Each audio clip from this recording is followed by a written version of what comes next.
Hi, everyone. I want to welcome you to a new episode of The Laws of Entrepreneurship. And today I have someone very special. Her name is Jessica Hill, and she is going to talk to us about Amazon FBA and all of its different components. If you are someone that has ever been motivated by selling online through an e-commerce platform, someone where someone is already shopping for goods or services, Jessica might be a one-stop shop for you. So welcome, Jessica.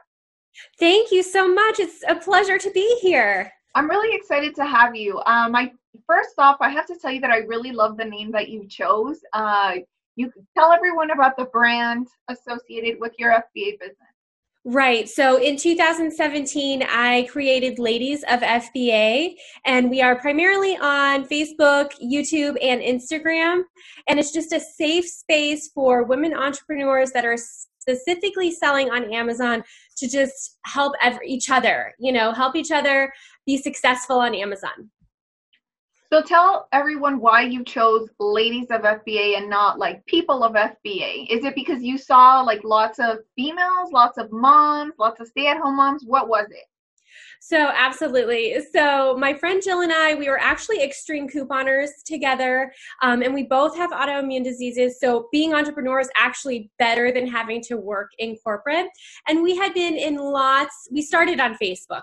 So we had been in lots of Facebook groups. And what we identified was there wasn't like a safe space for women to support each other and ask all of the questions from the very first day you open your Amazon account all the way to, people that are well-versed selling on Amazon and other e-commerce platforms.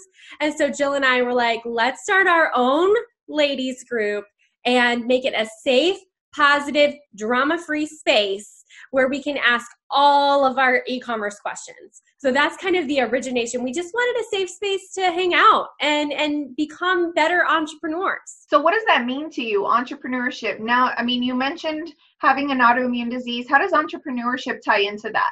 So for e-commerce entrepreneurs, we get to set our own hours when we're feeling okay, right? So it's for everybody. You don't have to have an autoimmune disease, but entrepreneurship, e-commerce entrepreneurship specifically, you can work your own hours. So I have 4 children.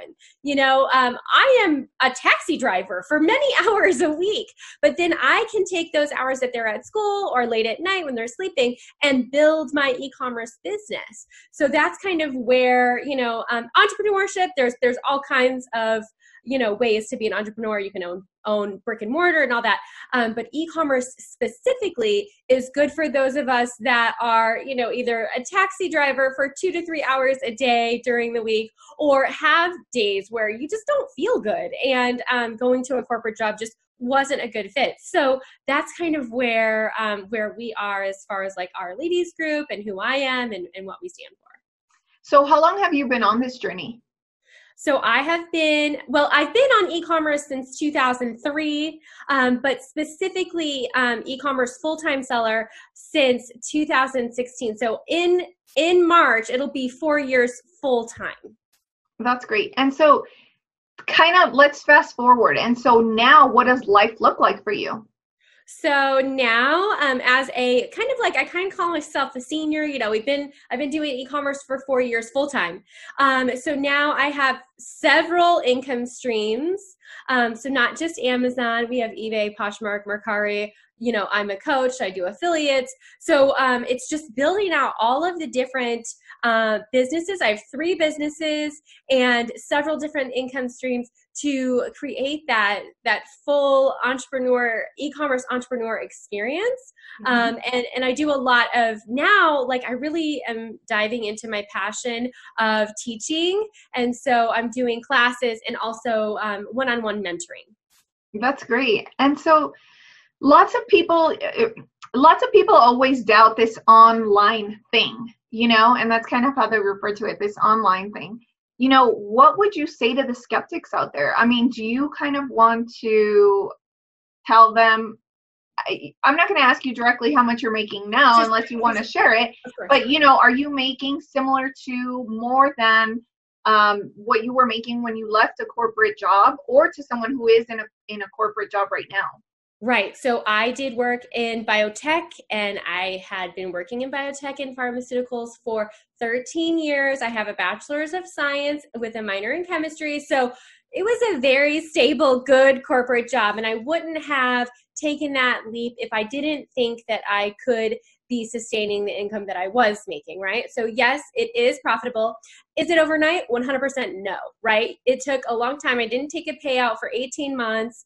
And, at that point, I was starting to take $1,000 to $2,000 a month, and now it's $1,000 a week, that kind of thing.